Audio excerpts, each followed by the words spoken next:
Vous êtes bien sûr dans Sport Magazine sur New World Info 1. Dans cette émission, nous parlons du jubilé de Emmanuel Cheyi Adebayor, la légende togolaise du football et légende africaine également, qui va mettre un point final à sa carrière de façon officielle à Lomé. L'événement sera en octobre et va rassembler des légendes africaines et mondiales aussi.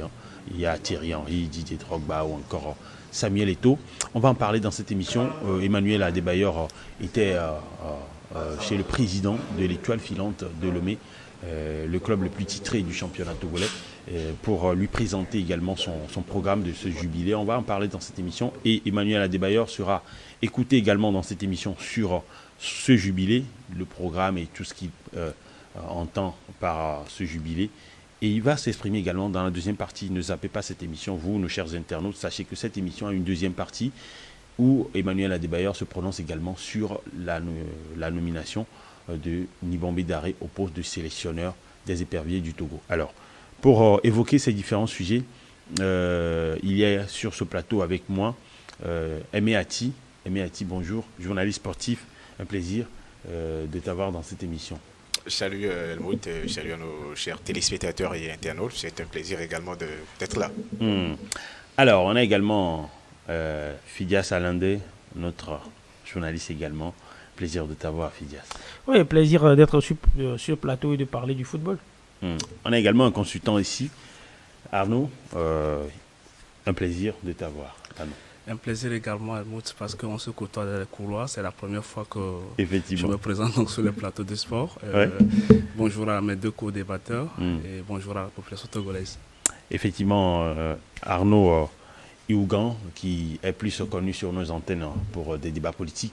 Alors, pour commencer, on va donc suivre cette interview d'Adebayor qui a bien voulu s'adresser à notre caméra. C'était donc ce week-end chez le président de l'Étoile filante de Lomé où il a évoqué l'objectif principal derrière ce jubilé, cet événement gigantesque qui est attendu à Lomé en octobre. Je pense que c'est important de savoir quitter les choses.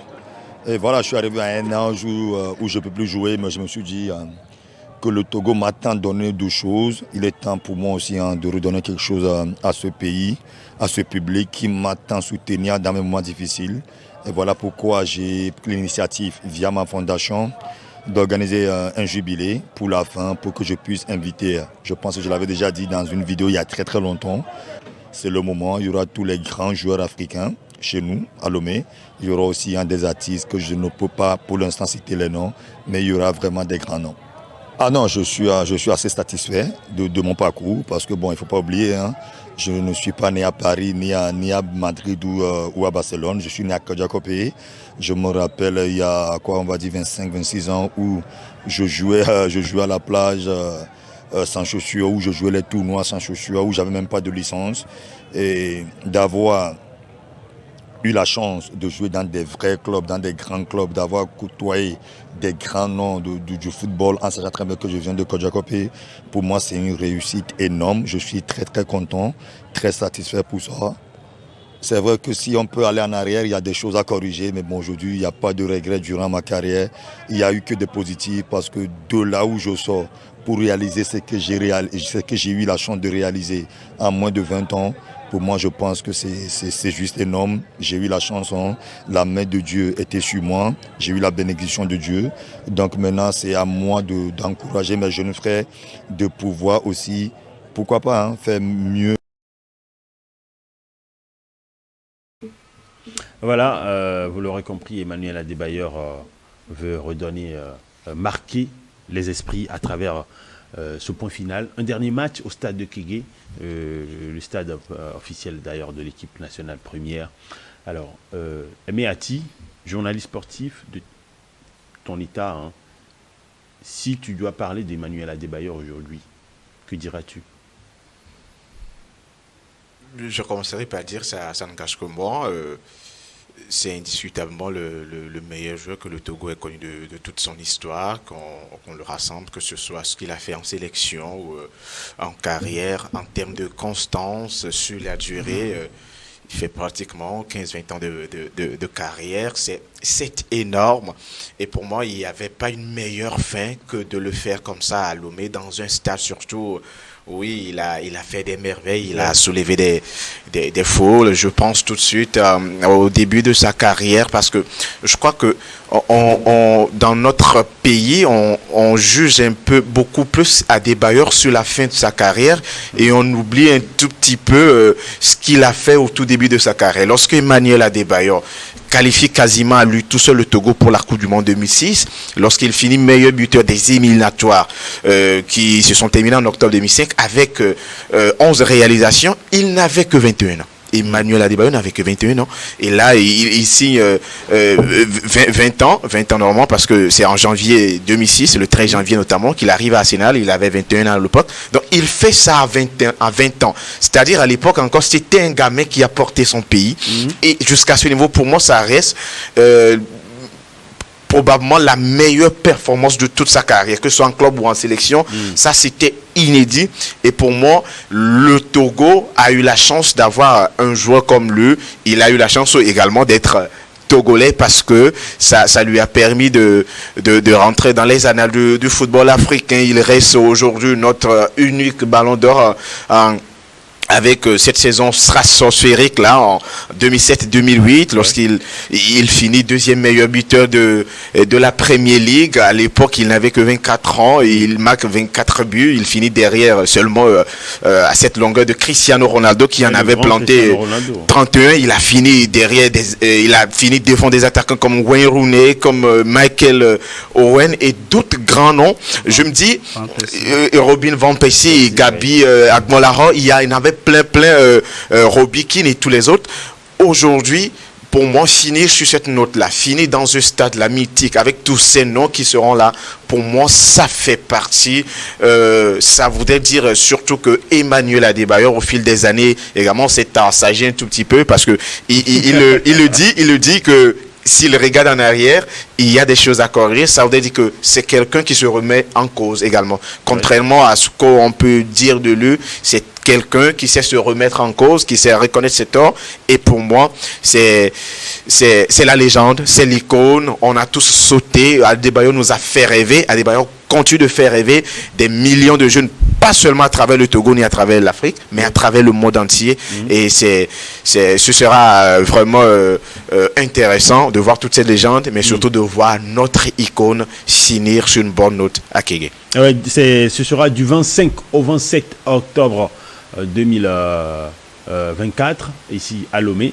Et il y aura Thierry Henry, Didier Drogba, on l'a déjà cité, énormément d'autres légendes. On se pose la question de savoir s'il y aura, même bien sûr qu'il y en aura, mais qui des joueurs togolais avec lesquels il a eu à partager la sélection auront la chance de pouvoir jouer avec lui. On lui a posé la question, il n'a pas vraiment répondu, il laisse le suspense planer autour. Mais pour poursuivre avec sa gigantesque carrière d'Emmanuel Adebayor, Phidias, si tu devrais parler d'Adebayor, je te pose la même question. Que dirais-tu? Je sais que tu as également une opinion bien fondée sur Emmanuel Adebayor. Oui, vous savez, quoi dire de plus? Mais a dit tellement beaucoup de choses sur Emmanuel Adebayor. Si je devrais le peindre, je dirais qu'il est Picasso. Le Picasso. Il a tout simplement retracé le parcours assez exceptionnel de chez Emmanuel Adebayor, qui l'a dit, qui est le meilleur joueur togolais. En tout cas pour le moment, on espère qu'on aura d'autres mieux que Emmanuel Adebayor. Lui-même, il a souhaité à la fin de l'interview. Emmanuel Adebayor, là, c'est un joueur qui a fait rêver toute l'Afrique, qui a fait rêver nous les jeunes journalistes sportifs à l'époque où on rêvait de devenir footballeur. Effectivement. Et malheureusement, on a pris les micros. Et Emmanuel Adebayor, moi, je me souviens de ce but magnifique là qu'il a marqué à Accra, qui nous a permis de battre le Cameroun 1-0. Certes, dans ce match-là, il rate également un penalty, mais à la fin, le Togo s'était imposé 1-0. On avait battu quand même le Cameroun et c'était pas rien. Son but marqué ici à Lomé face au Sénégal, le but marqué contre le Sénégal chez l'été. chez les Lions de la Teranga. Chez les Lions de la Teranga. Deux passes décisives pour Koubadia Kader lors du dernier match face au Congo, où on arrive à se qualifier en gagnant 3-2. Donc Emmanuel Adebayor, il a marqué toute l'histoire du football togolais. Et même pour son dernier match, il avait marqué un dernier but face au Bénin. Du côté du stade Mathieu Kérékou. Malheureusement, le Togo ne s'était pas qualifié. Et je dirais c'est quelqu'un qui, pour moi, avait le talent pour faire beaucoup mieux. Et je m'explique rapidement. Parce que Emmanuel Adebayor, c'est ce joueur-là. S'il y avait eu beaucoup plus de sérieux, comme lui le dit, s'il devait retourner en Asie, je suis sûr qu'il est en train de repenser. S'il avait... Ah bon, tu le penses? Parce que c'est quelqu'un dans sa tête, bon, voilà, pour moi, on le connaît. Je ne suis pas Emmanuel Adebayor. Ouais, bien sûr. Je ne peux pas connaître ses capacités plus que lui-même. Mais moi, je pense, en vue du talent qu'il avait, à vue de ce qu'il avait réalisé, à faire regarder aujourd'hui, quel joueur de 21 ans aujourd'hui peut qualifier un pays de 56 600 km² pour une Coupe du Monde? Il n'y a pratiquement pas à vous chercher. Et même dans les annales du football africain, je doute fort que vous voyez une performance de 11 buts en 10 matchs de qualification aux Coupe du Monde, Coupe d'Afrique, les deux confondus en même temps. C'est très très difficile de réaliser ce genre de performance quand on sait qu'en Afrique, c'est tellement difficile. Ce n'est pas une compétition en bloc. On commence les éliminatoires en octobre, on va peut-être finir 2 ans après. Ça avait commencé en 2003, ça a fini en octobre 2005. Et les gens oublient même que lors des préliminaires de qualification pour la Coupe du Monde, c'est-à-dire on joue des barrages de qualification pour les phases de groupe, il y avait eu un match Togo-Guinée équatoriale où on a été battu 1-0 en Guinée équatoriale. Au retour, chez Emmanuel Adebayor avait marqué et le Togo avait gagné 2-0 pour se qualifier déjà pour les phases de groupe. Donc il était déjà acteur depuis le début. Il a tout simplement marqué, comme je l'ai dit précédemment, l'histoire du football togolais. Et je le disais tantôt qu'il avait le talent pour en faire beaucoup mieux. Mais voilà, la carrière est déjà passée, c'est passé tellement vite, on a profité de lui et voilà. Tu penses vraiment? Bon vent à lui dans tout ce qu'il va faire pour la suite. Alors, il y a beaucoup de fans qui ne seront pas d'accord avec toi parce qu'ils n'ont pas eu le temps de pouvoir profiter suffisamment d'Adebayor. Il y en a qui regrettent aujourd'hui que Adebayor puisse prendre sa retraite internationale. On en a pris quelques-uns au Carrefour des Camps, au cœur même de Lomé, la capitale togolaise. Ils se sont exprimés sur ce jubilé également et sur ce que Emmanuel Adebayor représente pour l'histoire du football togolais, l'histoire du football africain et pour les fans du football mondial.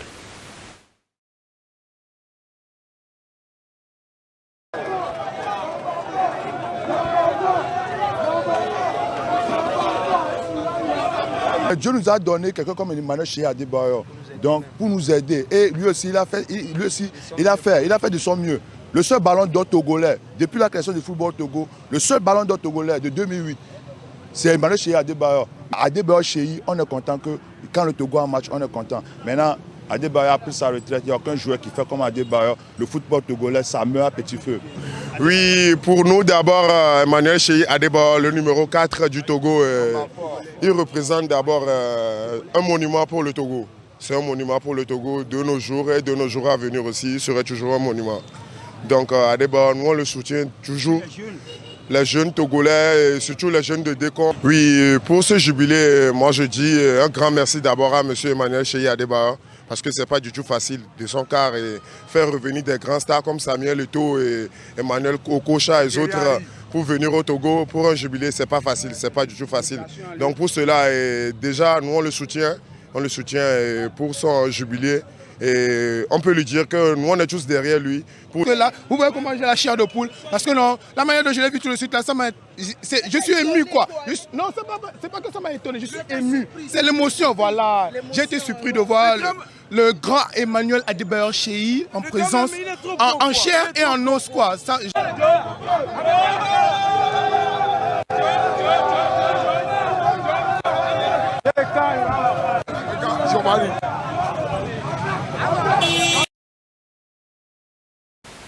Alors, Arnaud, pour un fan de football,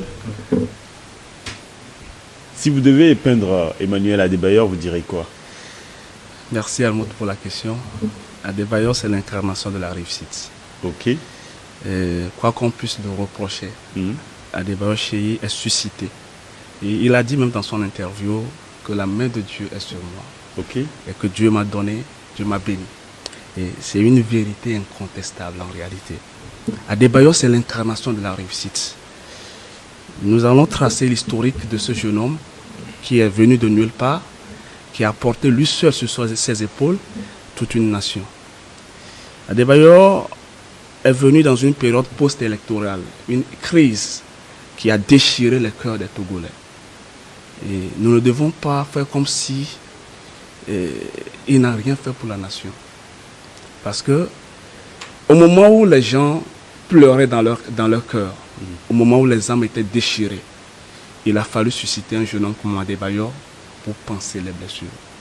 Et à chaque instant qu'Adebayor était au stade, une famille guérissait dans son cœur. Alors là, vous nous faites des révélations. Une famille guérissait dans son cœur. Okay. Moi, j'étais encore au collège, un tout petit, quand Adebayor portait à lui seul le flambeau du Togo. Et elle me l'a dit, dans les éliminatoires, il était donc le meilleur buteur. Et ce qui même a valu donc beaucoup de choses, y compris donc son transfert à Arsenal. Donc on ne peut pas prendre 1 heure du temps pour résumer l'histoire de la carrière d'Emmanuel Adebayor, parce que, je le dis pour que les Togolais et la jeune génération sachent que ce n'est pas un monsieur qu'on doit peindre en noir, même si il en commet des erreurs. Ça vient dans la vie de tout humain, c'est un parcours de faire également des erreurs dans sa vie, mais le plus important, c'est qu'il a reconnu que lui aussi, entre-temps, il était fautif dans certaines choses et qu'il voudrait rectifier le tir. Donc, Adebayor, c'est l'incarnation de la réussite. C'est 88 buts en sélection, et 88 matchs plutôt en sélection pour 32 buts marqués, et plus de 500 matchs en club, et pour plus de 150 ou 180 buts donc marqués en club. Adebayor de Metz, Monaco, Arsenal, Manchester City et, tenez-vous bien, le Real Madrid. Le Real Madrid, ce n'est pas un club anodin, c'est le club des clubs. Mais avant que tu n'atteignes le niveau du Real Madrid, il faut un background. Il faut un background intellectuel, un talent. Il faut de la personnalité pour être au Real Madrid. Il ne faudrait pas que les circonstances de la vie nous amènent, nous, en tant que jeunes Togolais, à embêter notre grand frère. Alors, là, tu es en train de toucher un point essentiel. C'est vrai qu'il y a énormément de polémiques sur la toile autour d'Adebayor. Il y a beaucoup de critiques autour, mais après, il faut reconnaître également qu'il y a aussi énormément de belles opinions, de jolis souvenirs et aussi autour d'Adebayor. Adebayor reste Adebayor, ça c'est clair. Et sa carrière, on l'a déjà dit, le Real Madrid, Manchester City. Et le Real Madrid, c'était sous José Mourinho. Attention, José Mourinho, l'un des meilleurs entraîneurs de l'histoire du football, qui demande à ce que tu puisses venir au Bernabéu. C'est énorme, énorme. Et on va terminer cette première partie avec un tour de table. On reprend avec Aimé. Juste un mot sur cette carrière d'Emmanuel Adebayor pour finir. Et alors je reviendrai peut-être Arnaud sur une partie, c'est-à-dire sur la fin de carrière, et elle est un tout petit peu manquée. Fidias l'a dit à un moment également, il aurait pu mieux faire parce que après cette saison-là, 2007-2008, où il casse pratiquement tous les records, il fait 30 buts en 48 matchs, toutes compétitions confondues, la même saison. Samuel Eto'o, le grand Samuel Eto'o, c'était seulement 18 buts. Didier Drogba, c'était seulement 15 buts sur toute la saison. Et après 2008-2009, qu'est-ce qu'est devenu Emmanuel Adebayor? C'est vrai, il va au Real Madrid, il y a ce transfert à City, il va au Real Madrid, il gagne la Coupe du Roi, malheureusement le seul trophée même de sa carrière. Mais après, la carrière d'Emmanuel Adebayor a pris un coup, que ce soit à Tottenham, il y a eu sur le plan humain, il y a eu beaucoup d'erreurs qui ont été faites, et ça fait que ceux qui l'ont connu, les jeunes, qui l'ont connu seulement à partir de peut-être 2015, 2017, là où il était un tout petit peu sur la fin, ne retiennent que ça. Mais il y avait beaucoup mieux. Mais après tout, ça reste un humain. Il aurait pu mieux faire. Aujourd'hui, il en a terminé. Et vivement que ça soit un exemple. Pour moi, je veux qu'on parle beaucoup plus d'Emmanuel Adebayor, le joueur, que de l'homme. Parce que si moi, Aimé, on me prend peut-être en dehors des caméras, je ne serai pas parfait. Et donc, qu'on parle beaucoup plus d'Emmanuel Adebayor, le joueur, ce qu'il a apporté sur le terrain au Togolais, que cela serve d'exemple de résilience. Parce que ce n'est pas évident de quitter là où il a quitté de Côte d'Ivoire Copé à Metz, justement. On ne peut jamais comprendre ce qu'il dit réellement en réalité. Hein. Justement, c'est pas évident. Ce n'est pas évident de quitter Côte d'Ivoire Copé directement, pas pour aller dans un championnat intermédiaire comme la Belgique, les Pays-Bas ou l'Autriche, mais d'aller directement en Ligue 1 française. Ça, c'est énorme. Depuis, on ne l'a plus jamais vu au Togo. On n'a plus jamais vu un joueur comme ça le faire. Et donc, moi, je voudrais qu'on parle beaucoup plus de ce côté-là d'Emmanuel Adebayor, du joueur qu'il a été, de l'inspiration qu'il peut être pour les générations futures. Et c'est en cela qu'on pourra tirer profit de la légende qu'il est. Et c'est en cela, évidemment, qu'on pourra également bénéficier de ses conseils si éventuellement on l'associe à la gestion ou à un poste de responsabilité, pour le responsabiliser un tout petit peu aussi, parce que moi je trouve que ça reste l'électron libre qui est un peu partout, sauf là où il devait être. Heureusement que Daré, on va en parler, et lui a ouvert la porte d'une collaboration à la tête des éperviers. Alors, on va donner la parole à Arnaud pour terminer rapidement. Oui, bon, je disais que Emmanuel Adebayor, en résumé, c'est l'incarnation de la réussite. Et ce que je demanderai aux autorités, c'est de l'immortaliser. C'est vrai, il est encore vivant, hein, mais il faudrait qu'on puisse l'honorer d'une manière ou d'une autre. Son jardin à lui, c'est le stade de Kégué. D'accord. Donc, si on peut attribuer le nom Emmanuel Adebayor au stade de Kégué, je pense que ça serait énorme, pas trop ça. Ce serait pas trop demandé, mais c'est énorme aussi, il faut le dire. Oui. Belle idée, pourquoi pas. En tout cas, je pense que cette émission, sans me vanter, est l'une des meilleures télévisées. En tout cas, stade Emmanuel Adebayor de Lomé, c'est pas mal quand même. Oui, c'est pas mal. Et donc, je pense que cette émission est suivie par nos autorités sportives et politiques également, qui devront décider de cela, bien sûr. Alors, on va observer la pause. Ne zappez pas, chers téléspectateurs et chers internautes. N'oubliez pas, cette émission a une deuxième partie. Nous allons écouter tout à l'heure Emmanuel Adebayor qui s'est prononcé sur la nomination au poste de sélectionneur des éperviers et Nibambé Daré et qui s'est prononcé également sur sa volonté ou non de pouvoir travailler avec son ancien coéquipier en sélection. Et on va suivre également le Premier ministre du Togo, Victoire Toméga Dogbe, qui s'est prononcé sur la gestion du sport au Togo, particulièrement du football.